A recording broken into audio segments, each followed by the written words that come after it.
I think any developer who puts any amount of their effort into supporting in any way Zuckerberg's view of the metaverse is crazy. I want to look at what some people in the tech world have said about Mark Zuckerberg around the rebranding of Meta, and just to find out if he has any haters, if he has supporters, because like I can imagine he definitely didn't invent the metaverse.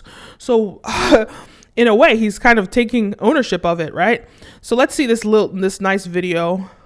But before we get into that, don't forget to like, follow, subscribe, all the above. It really pushes this video out in the algorithm and encourages me to make more videos. This video is brought to you by Brand Video Pro. We help brands and influencers scale their influence and sales. So if that is of interest to you, head on over to our website, click the link down below and find out how we can help you. We have lots of services that we can help you with. All right, let's begin. What did you guys think about Meta? Basically, Zuckerberg taking credit for every single virtual reality or augmented reality thing you've seen over the last 20 years. He took basically credit that this is going to be the future, and that instead of this time it being a closed ecosystem, it would be an open one that supports NFTs. And don't worry this time. I think any developer who puts any amount of their effort into supporting in any way Zuckerberg's view of the metaverse is crazy, when they could do it on a distributed, decentralized, crypto-based, open source platform. You do not want to give Zuckerberg any more power. And if there is even a 10 or 20% chance that this is the next big compute platform, Zuckerberg needs to be stopped from doing it by the market. Wow. J-Cow. I think you're crazy. I think you've lost your mind. I haven't. Yeah, I think you've lost your mind. Oh. I mean, I almost agree that he's lost his mind a little bit. I get why people are scared of how powerful Mark Zuckerberg is becoming. But Mark has he's really tried to not make himself look like a monopolist, by he's saying that, we need to build the metaverse with other people. So he's encouraging other companies like Apple, like Google, or whoever, to join the race into the metaverse. And let's also remember that some companies are going to die in this era. Some companies are going to fail. And I don't know, YouTube, like I hear that Google has a really big financial issue, not like reinvesting their money in intelligent ways. I hope Google, because hey, YouTube is really beneficial to content creators. So I hope YouTube survives the test of time. But either way, even if they don't, I have to tell you this again. I keep telling people this, but let me say it again. Put your content on every single platform, everywhere. I am everywhere. You'll find me on LinkedIn. You're going to find me on YouTube. You're going to find me on Instagram. You're going to find me on Facebook. You're going to find me everywhere. I post everywhere. WhatsApp. I post on WhatsApp. Who posts on WhatsApp? I do. All this content that you see, you think it's only here on YouTube, or if you're watching on Instagram, you think it's only here on Instagram. It's everywhere, because I need to build my following everywhere to make sure whoever crashes when we move into the metaverse, that's not going to affect me.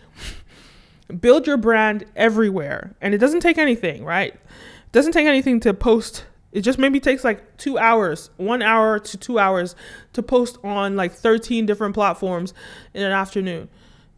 Allocate the time and just do it. But either way, back to this video. Let me watch this video again and really understand what he's saying. I'm trying to grasp what he's really saying here. What did you guys think about Meta? Basically, Zuckerberg taking credit for every single virtual reality or augmented reality thing you've seen over the last 20 years. Okay, I'm going to stop there. So Zuckerberg taking credit, in a way, yes, he is taking credit by calling the company Meta. He's like trying to make it seem as though Facebook is the pioneer or the leader of the metaverse by calling it Meta. And he kind of like got there first. Very intelligent. Very smart, but it's smart. It's genius. That name is so genius because no one's gonna call it Metaverse. That's such a long name. Who wants to say Metaverse? Oh, I'm entering the meta. No, I'm going to Meta. Oh man, this is like really genius branding here. I know I came at him hard in an earlier episode talking about how he needs to put the best branding teams together, but it seems like that's exactly what he's done now, because nobody's going to say, it's like, I want to go to the bodega, I want to go to the grocery store. You're going to say it the fastest way you can possibly say it. Yo, are you in the metaverse? Yo, are you in Meta? So in a way, like, it's the same way that like Coca-Cola has like dominated the whole cola space. Like when you think about cola drinks, it's Coca-Cola. It doesn't matter if it's Pepsi, you're still going to say Coca-Cola. It doesn't matter if it's like any other random brand. It's going to be Coca-Cola. You're going to call it Coca-Cola. So in a way, what he's done, which is genius, is that he's called it Meta. Because that's the easiest. It's way cooler to say Meta than say Metaverse. Like Metaverse is such a nerdy name. So I'm going on I'm on Meta. I'm on Meta. It doesn't matter if it's owned by Google. It doesn't matter if it's owned by, Apple. It doesn't matter. It's like, I'm on Meta. Where are you? Come to Meta. Do you see what he's done here? It's genius. And I get it why other people will be upset because they didn't get there first. So the question now for Google, with all the billions of dollars that you just have sitting in a bank and you're not reinvesting, what are you doing? Like, what are you doing, Google? Right now, as a content creator, YouTube is the best space for you to be to monetize. And if Google crashes, this is not going to be a good thing. Oh my God, if Google crashes. Because when you think about the utility of Google only has like a search engine, which is a huge thing. Don't get it wrong. But I'm thinking about the products and services of Google. It's like uploading videos with YouTube, and it's like a search engine with, but what the metaverse seems like, what Meta seems like it's going to do, it's going to take all, because Facebook uses everybody's utilities apart from it being a search engine. So all Meta needs to do is take that search engine tool and they will put Google out of business.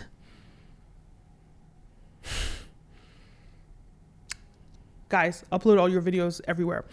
The only thing I will say about Facebook is that it's such a big company. And I told you just earlier that I upload literally on 13 different platforms. And the platform that gives me the biggest headache by far is Instagram. It's such a glitchy app because it has too many features, too many functions. It's so glitchy. Like for me to post on TikTok, it's seamless. The app doesn't freeze. It doesn't do weird glitchy things, but for me to post on Instagram, it's just like so glitchy. And what I will say is that I hope that Facebook isn't just such a big company, kind of like the Roman Empire. The reason the Roman Empire collapsed is because they expanded faster than they could sustain their expansion. So I just wonder if Facebook is going to be expanding more than it can sustain itself. Anyway, let me continue watching this again. He took basically credit that this is going to be the future, and that instead of this time it being a closed ecosystem, it would be an open one that supports NFTs. And don't worry this time.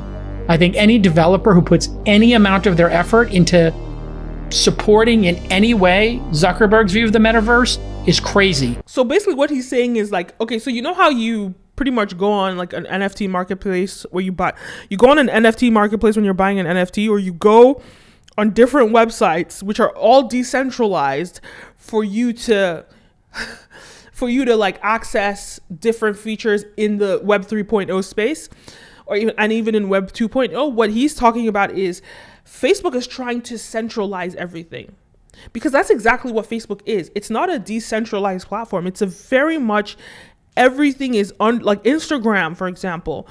Instagram has really centralized community by offering all the features that every other app has. It's centralized community in that way, and human interactivity, right? And so what he's saying right now is all these like different NFT marketplaces are going to have to use Facebook's platform. We already kind of technically use Facebook to promote our stuff. We use, or Meta, what do you want to call it? We use Instagram to promote our stuff, to build our influence. We pay for Facebook ads. We do all those things. But now it's like Mark is becoming more of a gatekeeper. Now it seems like in his ecosystem, whether it's his Horizon Home or whatever it is, people are going to have to go into his space for them to, feature their website on his platform. Maybe like it might be like the Apple Store, the way that the App Store. I know he had a lot of issues with the App Store because every time like people are downloading the Facebook app. I think he had some like crazy fees that he has to pay, and like that really pissed him off, and that's what sort of inspired him to create his own products, like with the glasses, so that he can be the gatekeeper, and with Horizon and Oculus, so that he can be the gatekeeper. But it seems like I just wonder if he's gonna make everyone that sort of like needs to enter his metaverse space pay a fee. There might be some fee, and that's kind of what I'm gathering this guy is like trying to break down, that he's trying to centralize it and be a gatekeeper, which can be like very irritating to any business. But more to that, the idea of one individual having this much power is also quite disturbing. And because and I want to drive this point home, because when you think about like currently, obviously, the metaverse has been in existence for forever. Everyone that has been gaming and wearing their, VR glasses has been in the metaverse like since forever. But when you wear those Fortnite glasses, you're in that Fortnite ecosystem provided by Xbox. Well, I don't know I don't know what's Fortnite. Is it PS2? I don't know, PS5, and is it PS5? Girl, I don't game. I'm sorry, but either PS5 and you wear those glasses and you're in that ecosystem, right? So I just wonder it's almost like any game. It's almost like it's so much politics. Any game that comes on that Xbox platform, do they need to like partner with Xbox for their game to be able to work on their platform? I don't know, but it's just, the question is whether Mark is gonna just have this much more control over people, and it's kind of scary. When they could do it on a distributed, decentralized, crypto-based, open source platform. You do not want to give Zuckerberg any more power. And if there is even a 10 or 20% chance that this is the next big compute platform, Zuckerberg. Okay, so this part I don't agree with, the fact that if any developer, because like at the end of the day, Facebook already has sort of like, in terms of like users and community, they have the big, like, I think it's like one of the biggest companies, right? 2 million people. And God knows how many people on Instagram. So like they have a mass, and I'm going to show the numbers here, but they have a massive audience. So anyway, if you want to reach their audience, you have to go through Facebook. You have to work with them. So that part is what I think he's being crazy about, because we have to work with Facebook. We don't really have a choice even today, let alone in the future that the metaverse is. So I'm going to talk about whether this is a good or bad thing, how much control and power Mark Zuckerberg has, and what that means in the world. Should it be regulated? Should he be restricted? Let's talk about it. Zuckerberg needs to be stopped from doing it by the market. Wow. I think you're crazy. I think you've lost your mind. I haven't. Yeah, I think you've lost your mind. Oh. All right, so here's what I think about that. I have more comfortability in terms of putting my resources and efforts into someone like a Mark Zuckerberg, that we know who he is. We've always known who he is. We can monitor him and he can be controlled. We've seen him scolded by the US government. We've seen them scold him. We've seen them hold him accountable. We've seen them, control him. He can be controlled by the government, and we know that. My issue with crypto is we have no idea, we have no idea who is in control of Bitcoin. We don't know their faces. We don't know their names. We don't know anything. We have no idea who is in control of Ethereum and all these other sort of currencies. We have no idea who's in control. My thing is that as long as these people can be held accountable, we hold them accountable. That's the main thing.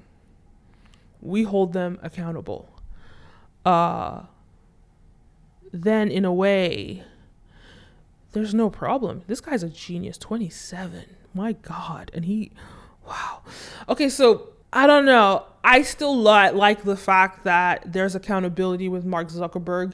I don't like the idea of one person having so much control, but as long as we understand that he still has to be, there are laws in the US that are enforced, and if he does anything that's against the people, in the US, he's held accountable.